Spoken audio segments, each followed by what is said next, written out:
Hello मेरे प्यारे बच्चों, कैसे हैं आप? आशा करती हूँ आप सभी बहुत अच्छे होंगे। तो बच्चों, आज आपकी हिंदी व्याकरण की क्लास 7th का चैप्टर नंबर 4 शुरू करते हैं। आपके चैप्टर का नाम है बच्चों संज्ञा। ठीक है, आज हम संज्ञा पढ़ेंगे जिसे हम इंग्लिश में नाउन कहते हैं। नेहा स्कूल से घर जा रही थी। ठीक है, नेहा जो है बच्चों वो स्कूल से घर जा रही थी। ठीक है, रास्ते में एक नेत्रहीन व्यक्ति सड़क के किनारे खड़ा था। ठीक है, वह बहुत देर तक सड़क पार करने की कोशिश कर रहा था। नेहा ने उसका हाथ पकड़कर उसे सड़क पार करा दी। वह नेहा से बहुत खुश हुआ और उसे एक चॉकलेट दे दी। ठीक है बच्चों, उपयुक्त वाक्यों में रंगीन छपे शब्द, तो आप देखेंगे यहाँ पर रंगीन शब्द कौन से हैं? नेहा स्कूल, घर, नेत्रहीन व्यक्ति सड़क किनारे, नेहा, सड़क, सड़क, हाथ, चॉकलेट, खुश। तो ये क्या है? ये रंगीन शब्द हैं। ठीक है बच्चों, उपयुक्त वाक्यों में रंगीन छपे शब्द किसी प्राणी, स्थान, वस्तु या भाव के नाम हैं।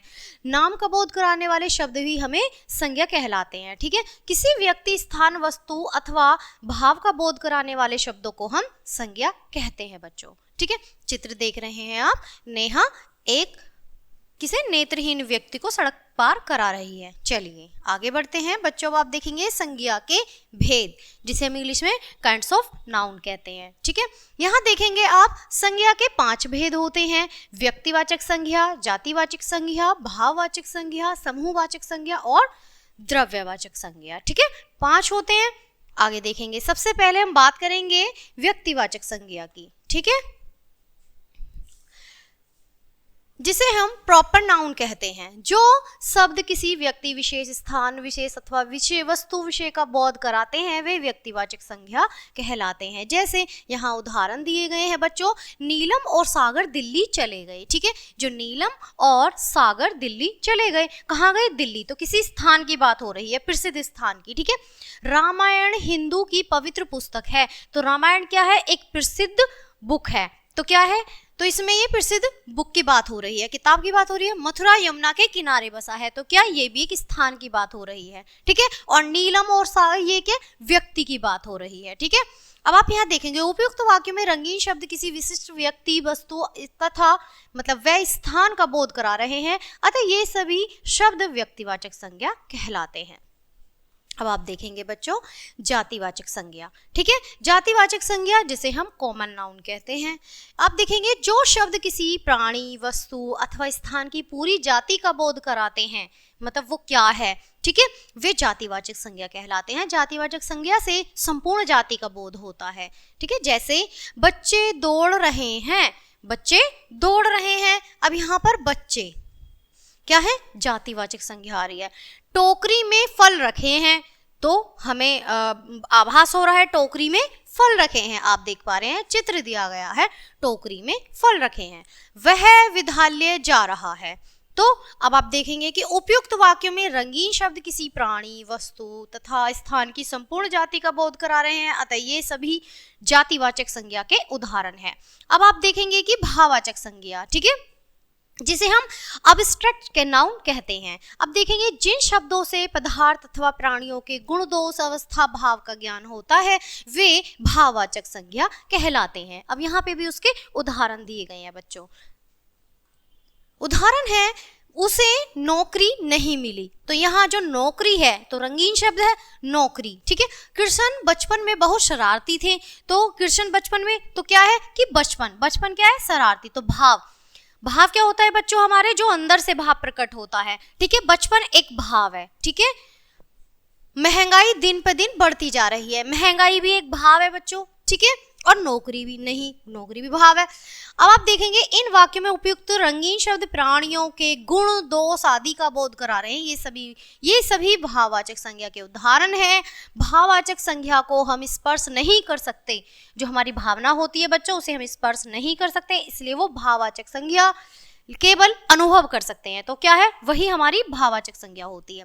अब यहाँ पर आप देखेंगे मुख्य बिंदु में देखेंगे भावनात्मक संज्ञाओं को केवल अनुभव किया जा सकता है। ठीक है, जो ये एक पॉइंट दिया गया है। ठीक है, अब आप देखेंगे यहाँ पे समूहवाचक संज्ञा, समूहवाचक, ठीक है, कलेक्टिव नाउन, ठीक है। जिन संज्ञा शब्द से किसी समूह या समुदाय का बोध होता है उसे हम समूहवाचक संज्ञा कहते हैं। आप देखते हैं कहीं एक भीड़ जुट एक साथ खड़ी है, ठीक है, भीड़ वाला इलाका, या फिर कोई नेता भाषण दे रहा है तो उसे एक समूह का पता चल रहा है, कक्षा में विद्यार्थी, समूह का पता चल रहा है, ठीक है। तो समूहवाचक संज्ञा में मैं अपने परिवार के साथ रहता हूं, तो परिवार में बहुत सारे लोग हैं, तो क्या समूह हो गया, ठीक है। घर में भीड़ देखकर वह घबरा गया, तो क्या देखकर, भीड़ देखकर, यानी समूह को देखकर, ठीक है। नेताजी ने सभा को संबोधित किया, नेताजी ने भाषण दिया, संबोधित करा सभा को, तो सभा क्या, बहुत सारे लोगों की सभा, ठीक है। और भीड़ पर पुलिस ने लाठीचार्ज किया। जब कहीं दंगा फसाद होता है तो पुलिस क्या कार्य करती है, लाठीचार्ज करती है, ठीक है। तो क्या हुआ, भीड़ पर, तो वहां भी लोगों की भीड़ इकट्ठी हो रही है, तो वो क्या है, हमारी समूहवाचक संज्ञा आ रही है, ठीक है। आगे देखेंगे, उपयुक्त वाक्यों में रंगीन छपे शब्द किसी समूह या समुदाय का बोध करा रहे हैं, इस प्रकार की संज्ञा समूहवाचक संज्ञा कहलाती है। अब बच्चों द्रव्यवाचक संज्ञा की बात करते हैं, जिसे हम मटेरियल नाउन कहते हैं इंग्लिश में, ठीक है। जिस संज्ञा शब्द से किसी द्रव्य पदार्थ का बोध होता है उसे द्रव्यवाचक संज्ञा कहते हैं। अब आप देखते हैं, जैसे पानी है, तो पानी क्या है, द्रव्य वस्तु है। अब पानी एक ऐसी चीज होती है बच्चों कि वो भाप में भी द्रव्य यानी ठोस में भी, ठीक है, सभी आकार में परिवर्तित हो जाती है। तो आप देखेंगे यहाँ पर सोना, वह कलश सोने का है, तो सोना पिघलाया भी जा सकता है, पदार्थ के रूप में हम उसे प्रयोग कर सकते हैं, ठीक है। नव्या ऊन से स्वेटर बुन रही है, तो ऊन क्या है, एक पदार्थ है, ठीक है। मैं प्रतिदिन 1 गिलास दूध पीता हूं, दूध क्या है, पदार्थ है। तो यहाँ द्रव्यवाचक संज्ञा, ठीक है। उपयुक्त वाक्यों में रंगीन छपे शब्द द्रव्य पदार्थ का बोध करा रहे हैं, इस प्रकार की संज्ञा शब्द द्रव्यवाचक संज्ञाएं कहलाती हैं बच्चों।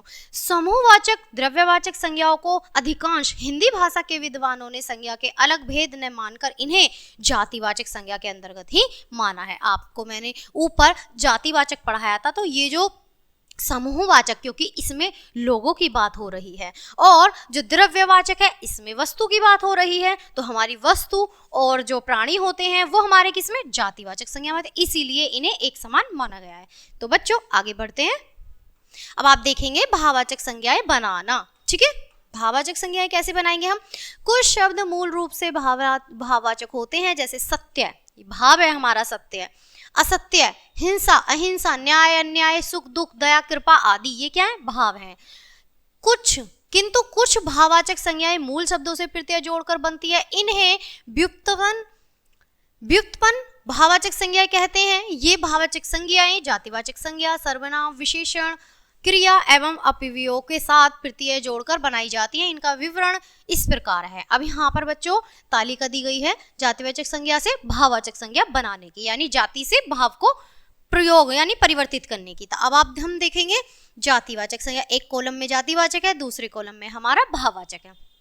तो देखेंगे दानव, दानव क्या है, अब दानव कोई व्यक्ति ही हो सकता है, प्राणी ही हो सकता है, ठीक है। तो दानव क्या है, हमारा जातिवाचक संज्ञा है, ठीक है। और उसे परिवर्तित जब हम भाव में करेंगे तो क्या होगा, दानवता। तो दानवता हमारा एक भाव होगा, क्योंकि वो कोई प्राणी नहीं है, वो कोई वस्तु नहीं है, दानवता क्या है, एक भाव है, ठीक है। मित्र, मित्र क्या है, जातिवाचक है, और मित्रता हमारा भाव है। गुरु जातिवाचक, गुरुत्व या गौरव हमारा भाव है। पंडित जातिवाचक है और पंडित्य एक भाव है, ठीक है। अमर, अमर क्या है, जातिवाचक है, और अमरत्व एक भाव है। इसी तरह से यहाँ पे मनुष्य क्या है, जातिवाचक है और मनुष्यता भाव है। शिशु जातिवाचक है, शेषव भाव है। देव जातिवाचक है, देवित्व भाव है। दुष्ट जातिवाचक है और दुष्टता भाव है। लड़का जातिवाचक है और लड़कपन भाव है। इसी तरह आगे देखेंगे बच्चों हम सर्वनाम से भावक संज्ञाएं बनाना। यहाँ सर्वनाम है, यहाँ भाववाचक संज्ञाएं हैं। जैसे अपना, अपने का अपनापन, निज का निजित्व, अह का अहंकार, सर्व का सर्वस्व है, ठीक है। इधर है आप, आपका आपा, पराये का परायापन, मम का ममता या ममत्व या सब का स्वत्व, ठीक है। अब यहाँ देखेंगे विशेषणों से भाववाचक संज्ञाएं बनाना, ठीक है। अब यहाँ देखेंगे बच्चों, यहाँ विशेषण है या भाववाचक है। जैसे गरम, गरम क्या है, विशेषण, ठीक है, गरम, तो गर्मी भाव है। ऊंचा, ऊंचे का ऊंचाई हो गया भाव, मूर्ख का मूर्खता हो गया भाव, नीच का नीचता भाव, खट्टे का खटास भाव, मीठे का मिठास भाव, निकट का निकटता भाव, सुंदर का सुंदरता भाव, महंगाई का महंगाई भाव और मधुर का मधुरता भाव। क्रियाओं से भाववाचक संज्ञाएं बनाना। क्रिया क्या है बच्चों हमारी? गाना। गाना, ठीक है। क्रिया, क्रिया क्या होती है बच्चों? या तो क्रिया की जाती है या फिर क्रिया कर रहे होते हैं, ठीक है, या हो रही होती है या फिर की जाती है।